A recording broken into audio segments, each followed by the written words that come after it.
Nahuli ang shootout ng dalawang armadong lalaki at isang pulis Makati sa Barangay Palanan kahapon. Patuloy ang investigasyon kung bakit bigla umanong namaril ang dalawang kawatan. Balita hatid ni Emil Sumangil, exclusive. Ito yung ginagawa ko po. Kapwa nakasombrero mga suspect ng unang mahagip ng CCTV camera, ilang segundo bago maganap ang krimen. Hindi nagtagal sa parehong anggulo muling nakuna ng dalawang suspect. At sa pagkakataong ito, makikitang may pinapaputukan na sila habang patras na tumatakbo. Naunang nakasakay ang driver sa kulay berde nilang getaway vehicle. Ang kanyang pasahero hindi agad nabuksan ang pintuan. Hawak niya sa kaliwang kamay ang baril at walang tigil na nakikipagputukan. Nakatakas sa mga suspect pagkatapos nito. Makalagpas ako doon sa sasakyan nila, puputukan ako, papahalis sila. Okay. Nung matanawan ko yung loob ng sasakyan, may tama po yung isa. Alas 11 pasado nang mabulabog ng putukan ang Barangay Palanan sa Makati City.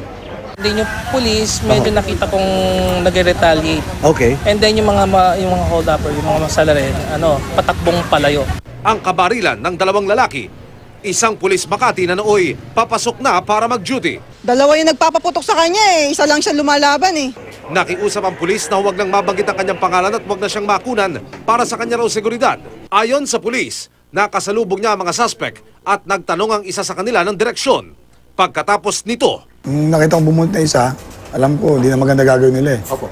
Pag bumunot na rin ako, nagsabayan na kami.